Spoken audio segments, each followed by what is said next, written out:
सेना के बजट में 63,000 की कटौती। जी हाँ, सही सुना आपने कि सेना के बजट में 63,000 की कटौती। नमस्कार, मैं रिया और आप देख रहे हैं नेशनल दस्तक, जहां पर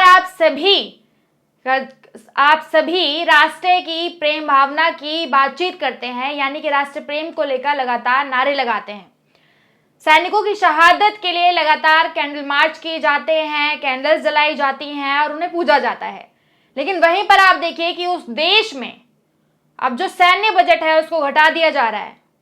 यानी कि एक सवाल तो खुद पर खुद खड़ा हो रहा है कि आखिर सरकारें चाहती क्या हैं। जहां पर वो द कश्मीर फाइल का प्रमोशन कर रही हैं, उत्तर प्रदेश में गुंडागर्दी का माहौल देखने को मिल रहा है। लगातार कोई भी समुदाय हो उसके साथ छेड़छाड़ की भावना या फिर कत्लेआम मचा हुआ है। भगवा सही है या हिजाब सही है, इसके ऊपर एक क्वेश्चन मार्क लगा हुआ है।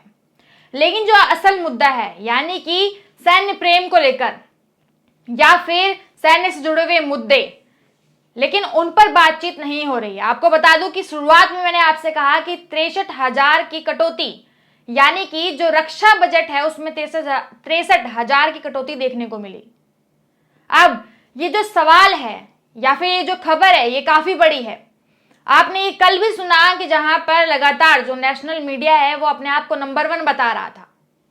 ये चीख चीख कर कह रहा था कि वो नंबर 1 मीडिया है, जिसमें बार्क ने खुद जो रेटिंग है उसके हिसाब से उनको नंबर 1 बताया है, यानी कि जो तबका है वो नंबर 1 होने का दिया गया है। लेकिन इतनी बड़ी खबर आपने अभी तक टीवी स्क्रीन पर नहीं देखी होगी। हालांकि आप सोशल मीडिया के प्लेटफॉर्म पर वो जरूर देख रहे हैं, क्योंकि ये देश हित के मामलों को उठाते हैं, आपके मामलों को उठाते हैं। आपको बता दूं कि जहां पर इतनी बड़ी खबर जिसको देखा जा रहा है उसके ऊपर अभी तक कोई बातचीत नहीं हुई है, या फिर किसी भी टीवी स्क्रीन पर आपने उसको नहीं देखा होगा। 63,000 करोड़ रुपए जो कि मायने रखते हैं, और वो भी एक ऐसी जगह से हटा दिए जाते हैं या फिर ऐसी जगह से कम किए जा रहे हैं जहां पर इसको करना बिल्कुल भी ठीक नहीं है। आप सभी को पता है कि अभी यूक्रेन और रसिया के बीच में क्या माहौल चल रहा है, यानी कि विश्व युद्ध कभी भी हो सकता है। लेकिन उसके बावजूद भी यहां पर बजट घटाने का काम किया जाता है, वो भी रक्षा बजट घटाने का काम किया जा रहा है।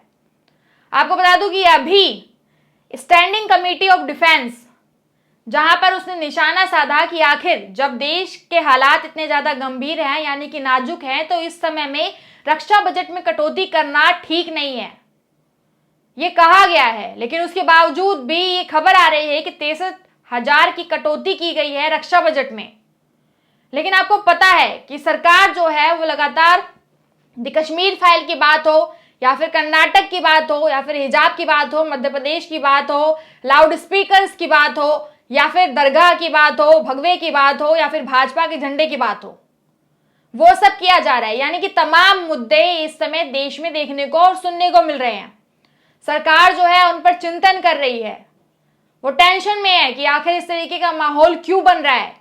लेकिन जो असली मुद्दा है, यानी कि जहां पर रक्षा की बात की जा रही है, सुरक्षा की बात की जा रही है, उस पर कुछ भी नहीं किया जा रहा है। हालांकि बढ़ोतरी तो नहीं देखने को मिली, बल्कि घटोतरी जरूर देखने को मिल रही है। ये खबर सबसे बड़ी है कि जहां पर 63,000 करोड़ रुपए की घटौती रक्षा बजट में की गई। आगे मैं आपको बताऊंगी कि आखिर जो पूरा बजट होता है वो कितना होता है।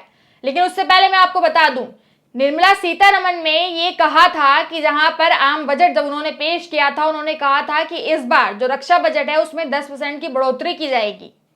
हालांकि 10% की बढ़ोतरी तो नहीं देखी गई, लेकिन घटोतरी जरूर देख दी गई। इसके साथ साथ मैं ये भी बताते चलूं आपको कि जहां पर भारत जो है वो सिर्फ 1% से भी कम रक्षा बजट में इन्वेस्ट करता है, और जो चीन है अगर उसकी बात करें तो वो 20% जो है वो उसको इस्तेमाल करता है। साथ में अमेरिका है, वो 12% इस्तेमाल करता है। तो इससे पता चलता है कि भारत कितनी आगे है, चाहे वो किसी भी दौड़ में क्यों ना हो, विकास के मुद्दे में हो, रक्षा के मुद्दे में हो। आप देखिए कि जहां पर चीन 20% कर रहा है, साथ में अमेरिका 12% कर रहा है, भारत जो है वो 1% भी नहीं कर रहा है, यानी कि 1% से भी कम कर रहा है। तो ये तो सवाल खुद ही उठ रहा है कि आखिर जो इन्वेस्टमेंट किया जा रहा है या फिर जो सरकार इस समय शासन कर रही है वो काम किस पर कर रही है। ना तो विकास के मुद्दों पर, ना ही सुरक्षा के मुद्दों पर। यानी कि जो धर्म की राजनीति है सिर्फ उसी पर बातचीत होगी, या फिर वही चिंता के विषय हैं इस समय हमारे पूरे समाज में या फिर देश में। लेकिन जो असल मुद्दे हैं, जहां पर आप सभी सेना को लेकर एक अलग ही गर्व महसूस करते हैं, लगातार उनके बारे में बातचीत करते हैं, लेकिन उनकी सुरक्षा के लिए ही अब इस तरीके का माहौल देखा जा रहा है, यानी कि रवैया देखा जा रहा है। इसके साथ में अगर मैं आपको बताऊं कि 2022 से लेकर 2023 तक में लगभग 2.5 लाख करोड़ रुपए का प्रोविजन किया गया था, यानी कि देने की बात कही थी रक्षा बजट में, लेकिन वो भी नहीं मिला। उसमें भी लगभग 1.5 लाख करोड़ रुपए दिए गए, यानी कि वहां पर भी घटोतरी देखने को मिली। इसके अलावा जो पूरा बजट है वो लगातार ये बताया जाता है कि 5.25 लाख करोड़ के लगभग, यानी कि आप देखिए कि बजट कितना ज्यादा है, कितनी ज्यादा आमदनी है, कितना ज्यादा पैसा है, लेकिन उसमें से कुछ जो रक्षा बजट के लिए निकाला जाता है वो भी पूरा नहीं दिया जा रहा। हालांकि पूरा नहीं दिया जा रहा, लेकिन उसके बावजूद भी अब उसमें घटौती देखने को मिल रही है, जो 63,000 की घटौती है। ये कोई आम घटौती नहीं है। आपको बता दूं कि कैपिटल हेड जो कि जरूरी है डिफेंस के लिए, उसके अंदर जैसे आप बम की बात करें या फिर बारूद की बात करें, उन सब की बात करें, यानी कि डिफेंस में जो भी इस्तेमाल होती हैं सुरक्षा के लिए चीजें, जो वेपन्स होते हैं, उन सारी चीजों को लाया जाता है, खरीदा जाता है, उसमें कटौती की जा रही है। तो सवाल यहां पर खुद ही है कि आखिर सरकारें या फिर जो हमारे प्रधानमंत्री हैं वो मस्त हैं, मगन हैं कि आपने तक कश्मीर फाइल देखी या नहीं देखी। जो कुछ पंडितों के साथ, कश्मीरी पंडितों के साथ हुआ, वो सब आप जानते हैं या नहीं। किसकी आबादी ज्यादा है इस समाज में, किसकी कम है, वो आप जानते हैं या नहीं। जो दलित समाज है उसके लिए काम होना चाहिए या नहीं, ये सारी बातें इस समय की जा रही हैं। लेकिन जो असली मुद्दे हैं, यानी कि जहां पर नींव है, अगर बॉर्डर पर ही सुरक्षा नहीं होगी तो भीतरी रूप से देश सुरक्षित कैसे हो सकता है, यह आपको भी पता है। लेकिन फिर भी इस तरीके से माहौल जो है वो देश में देखने को मिल रहा है। और उसके साथ में आपको बता दूं कि एक ट्वीट है जो किया है, यहां पर देखिए, श्रीनिवास नाम से है जिन्होंने ट्वीट किया है। वो लिखते हैं कि जिस दौर में विश्व युद्ध जैसे हालात हैं, यूक्रेन रसिया के बीच जारी युद्ध में अंतरराष्ट्रीय संस्थाएं मूक दर्शक बनी हुई हैं, वहीं पर चीन लगातार भारत को लाल आंख दिखा रहा है। ऐसे दौर में देश के रक्षा बजट को बढ़ाने की जगह 63,000 करोड़ की कटौती किया जाना शर्मनाक है, ये उनका कहना है। हालांकि ये सही है कि जहां पर विश्व युद्ध कभी भी हो सकता है, छिड़ सकता है, ऐसे में जहां पर रक्षा को यानी कि डिफेंस को मजबूत करना चाहिए, वहां पर अब उसमें कमियां लाई जा रही हैं, उसको घटाया जा रहा है, कमजोर किया जा रहा है। आपने देखा कि टीआरपी के उसमें जितने भी नेशनल मीडिया प्लेटफॉर्म है, लगातार बहुत सारी बड़ी बड़ी खबरें छाप रहे हैं, लेकिन ये खबर आपने अभी तक नहीं सुनी होगी, क्योंकि ये उनकी टीआरपी के लिए बड़ी खबर नहीं है, लेकिन ये देश के लिए, समाज के लिए बड़ी खबर है, आपके लिए, हमारे लिए बड़ी खबर है और चिंता की भी खबर है कि आखिर डिफेंस से इतना ज्यादा खिलवाड़ क्यों किया जा रहा है, रक्षा को लेकर इतना ज्यादा खिलवाड़ क्यों किया जा रहा है। और आपको बता दूं कि यहाँ पर सिर्फ भाजपा की गलती नहीं है, भाजपा को ही बैठकर कटाक्ष नहीं किया जा रहा है। हालांकि जो डिफेंस के अध्यक्ष हैं, यानी कि कमेटी के जो अध्यक्ष हैं जुएल उर्राम है, उसके साथ साथ में आपको बता दूं कि राहुल गांधी भी इस कमेटी के सदस्य हैं, और उसके साथ में जो वहां पर 30 सांसद हैं वो भी है, यानी कि लंबी चौड़ी लिस्ट है, विपक्ष भी है और भाजपा भी है, लेकिन दोनों में से कोई भी आवाज नहीं उठा रहा है। तमाम मुद्दे होते हैं, आपने देखा होगा कि कैसे प्रोपेगेंडा खेला जाता है, जहां पर विपक्ष कटाक्ष करता है या फिर सवाल उठाता है लगातार जो सत्ता की सरकार हो उस पर, यानी कि जो शासन कर रही है उस पर। लेकिन जिस विषय पर बातचीत करनी चाहिए या जिस विषय को लेकर गंभीरता जतानी चाहिए सदन में हो, उस पर बातचीत नहीं की जा रही है, कोई सवाल उठाया नहीं जा रहा है। तो खुद पर खुद इन सारी चीजों पर या फिर जिस तरीके का ये देखा जा रहा है माहौल, उन पर बातचीत कौन करेगा। एक सवाल है कि क्या आम जनता सरकार को ये याद दिला सकती है कि आखिर आपको डिफेंस पे कितना ध्यान देना है, या फिर जो टैक्स आप जनता से कमाते हैं या फिर राजस्व जो आपको मिलता है वो कितना होना चाहिए या कितना इन्वेस्ट करना चाहिए या कहां पर उसको लगाना चाहिए, ये सारी बातें उनको कौन बताएगा।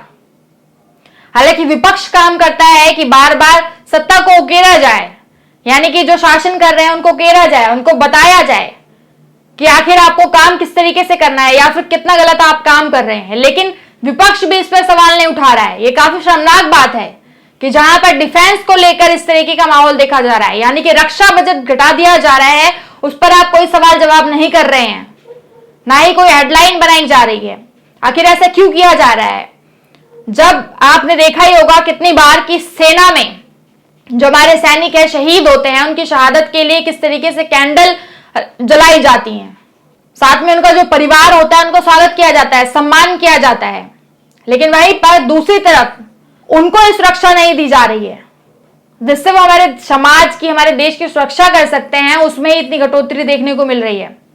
हालांकि जब निर्मला सीतारमण थी तो उन्होंने ये बताया, जब उन्होंने आम बजट पेश किया था तो उन्होंने कहा था कि 10% इसमें बढ़ाया जाएगा, लेकिन वो बढ़ावा तो नहीं देखा गया, लेकिन घटोतरी जरूर देखने को मिल गई। तो ये सवाल देश के प्रधानमंत्री पर भी है, साथ में जो हमारे डिफेंस मिनिस्टर है उन पर भी है कि आखिर इस तरीके से क्यों किया जा रहा है, जहां पर सेना को बार बार ये कहा जाता है कि देश में सबसे सर्वोपरि है, यानी कि उन्हीं को पूजा जाता है। लेकिन आज आप उन्हीं की नींव को कमजोर करने में लगे हुए हैं। अब देखिए कि आगे क्या होता है, क्योंकि आपको पता है कि लगातार चीन और भारत के क्या हालात है, यानी कि क्या संबंध है, ये आप सभी जानते हैं। कभी भी विश्व युद्ध छिड़ सकता है, लेकिन ऐसे में सेना को कमजोर करना, जो हथियारों से उनको लैस होना चाहिए, उन हथियारों को खरीदने के लिए जो बजट होता है उसमें घटोतरी करना कहां तक सही है? आपको क्या लगता है कि अभी जो सरकार है वो खिलवाड़ कर रही है देश की रक्षा के साथ भी और साथ में जनता के साथ भी, या फिर जनता जो ईमानदारी से टैक्स पे करती है, राजस्व जो सरकार कमाती है उसके साथ भी खिलवाड़ किया जा रहा है उन सभी चीजों के साथ? कि जहां पर मैंने बताया पहले भी कि 1% से भी कम भारत जो है वो इन्वेस्ट करता है रक्षा बजट में। वहीं पर चीन को आप देखिए कि चीन 20% के लगभग करता है, अमेरिका 12% के लगभग करता है। तो ये तो पहले से ही सवाल होना चाहिए आपका और साथ में मीडिया कर्मियों का भी कि आखिर सरकार रक्षा बजट पर काम क्यों नहीं कर रही है, उसमें बढ़ोतरी क्यों नहीं कर रही है? मतलब देश में आर्थिक व्यवस्था इतनी कमजोर हो चुकी है। नेशनल दस्तक की आपसे गुजारिश है कि अगर इसको बचाना चाहते हैं तो नेशनल दस्तक को सब्सक्राइब करने के लिए रेड कलर के सब्सक्राइब बटन को दबाएं, फिर बेल आइकन की घंटी दबाएं। नेशनल दस्तक को बचाने के लिए बहुत जरूरी है कि हर खबर को शेयर करें, लाइक करें, कमेंट जरूर करें।